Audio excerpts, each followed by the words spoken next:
Yeah, this is low-key a boring game. But we gotta wait. Whoa. Out of nowhere, this just became the most interesting game of the night. All right, whose perspective should I be looking at this? Should we just guess? Should we just find out? Knight f3, knight f6. Either is fine. Let's just flip it every single turn, why don't we? Okay. c4. e6. This reminds me of that one Magnus Carlsen meme where he's like, the best thing you can do at chess is sit at the board and just play with yourself. Bro, then it's like a funk edit. I'll be back to Pookie. 163 flips. All right, we'll look at black. Okay, so we have Queen's Indian. This is gonna be a really boring game. Am I gonna eat my words? This just looks like it's gonna be boring. And also, who is David Anton Guijaro? Let's get a read on these dudes. Are they hot? Oh, that's the entire... Oh, yeah. This is what I wanted to look up, guys. So in case any of you wanted to... Could I not look up his name? Oh, my God. David Anton Guijaro. Spanish chess grandmaster. 1995. Wow. So this isn't like a historical game. The other guy is just some chum. Not Krish. Franco, unless it's probably another Spanish grandmaster. Yeah, I love playing with myself. All right. This just, I mean, this is good. This is all book. Okay, takes. All book. D3, bishop B7, E4. Okay. I'm beginning to see a theme. C5, gripping that D4 square, gripping that thing.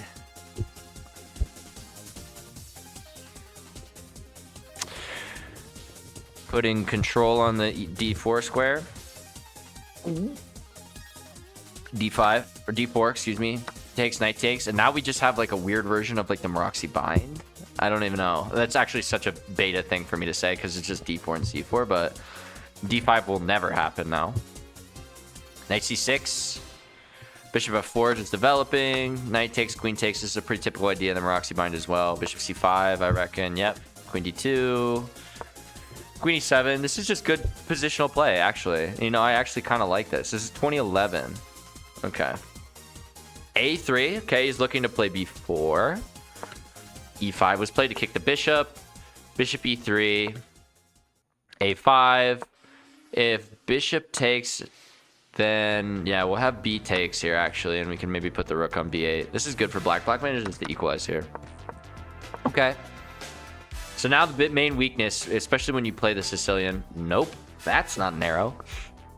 The main weakness in the Sicilian is when you play it like Shevchenko style or Sveshnikov, d6 and e5, this d-pawn gets to be weaky. Bishop c6 defends it, though.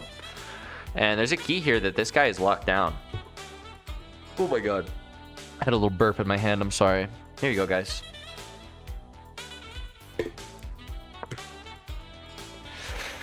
Ooh, scared. Rook a7. Okay, that's an interesting... I would not have guarded the pawn that way, but I'm also not a grandmaster, so I would have gone rook fd8. Simple. Still boring. Yeah, this is low-key a boring game. But we gotta wait. Bishop e3.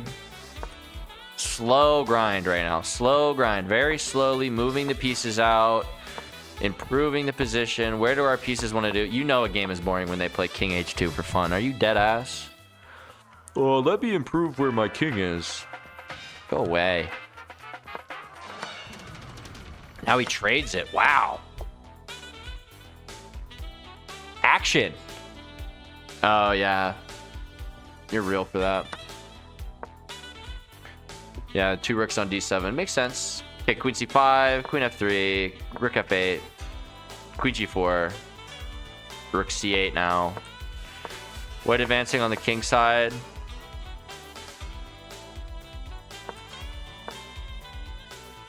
All the pressure's on this d-pawn. Queen takes c4. Queen takes c4 is just like kind of an opportunity to open things up.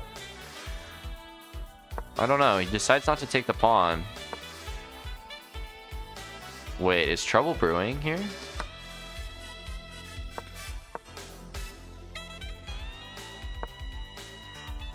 King g2. Whoa. What is the high level idea behind this?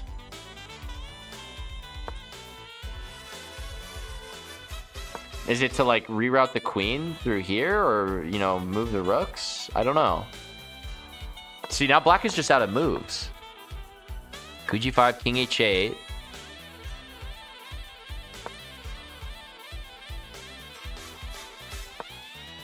Oh my god, there's so much pressure on the d7 pawn.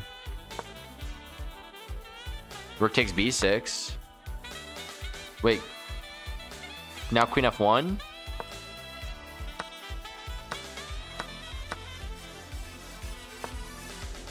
Whoa. Queen takes a4. Hello?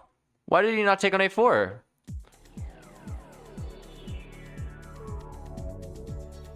This is not me playing. If this was me playing, I would probably not be streaming. I would be competing.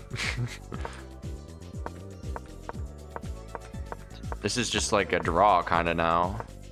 He didn't even take on b4 or take on b5.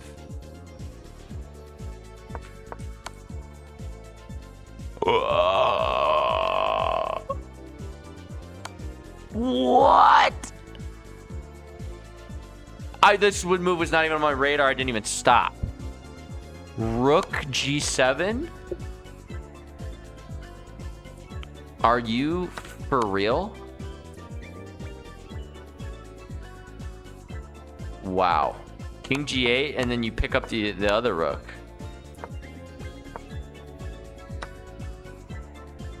Oh, now you fish the king out. And your pawn is faster. Whoa.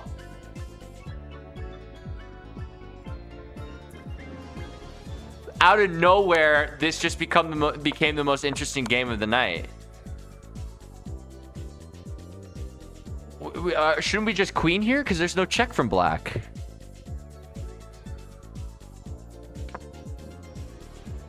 You're going to be checkmating this for sure. No way.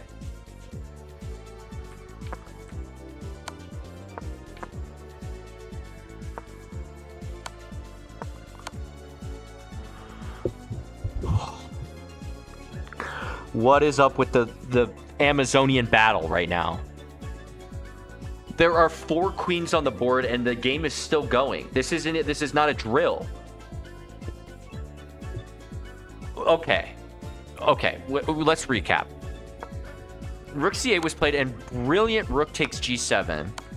The queen infiltrates, picks up the rook with check, takes a hold of the h6 pawn, and then white would be queening here with more initiative just because the black king is less safe. But instead he goes queen c5, allows the black king to run, and now we have a game, a legit game with 4 queens on the board.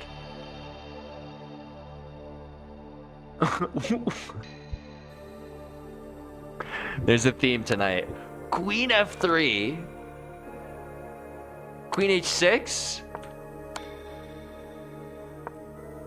Oh my god, the king runs all the way over. Is he going for... Are we going to see a 5th queen?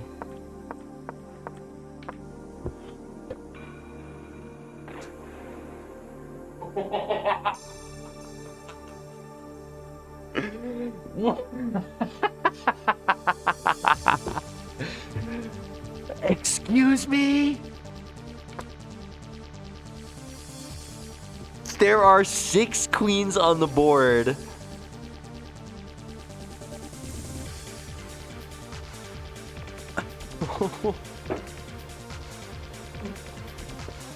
White makes his 3rd queen.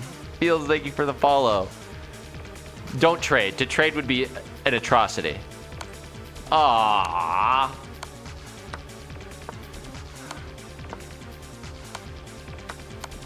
Now it's just 1 queen.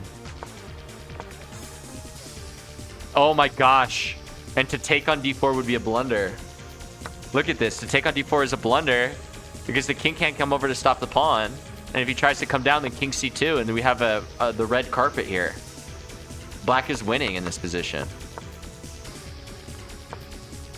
Queen e2, check. Aha, and then he gets the fork here, and he's winning. You gotta ask the board next to you for extra queens. How the hell does this happen? Well, I'll be happy to show you. Rook c8 was... Thank you for the game, Starman. This is actually a treat. Takes, queen e7. Infiltrate, takes the rook, and then it becomes a race to see who will queen first. And white actually had h8 queen here winning, but they played queen f5 check, and now the king is like there, and white determines, all right, I also got to go for another queen. And now there's 6 queens on the board, bro, inspired by Krishna. GM Jesus, hi, welcome to the stream, bro. What an awkward introduction. Normally I don't have this many queens out on the board, but this is crazy. God damn. Zoro, thank you for the follow. And it would have been just so poetic to see somewhere here like a 3-queen checkmate. But this is a beautiful finish, and this move queen d4 is very, very, very tricky because it looks like, oh, I could take the queen, but black is actually winning here because they can escort the pawn with king c2. But then white manages to finagle at queen c4 here and then gets this fork, forcing the trade, and then this pawn is home free. And white did not have a chance to make a 4th queen. That would have been too much, right? We need knights. It was that moment, no one assumed there would not be not 2, not 3, not 4, but 5, not 5, but 6 queens on the board. That's so insane. Oh my god. This position alone is just... What a game. What a game. I would imagine the commentators were probably losing their mind when they saw this. I'm losing my mind here right now. Very good game.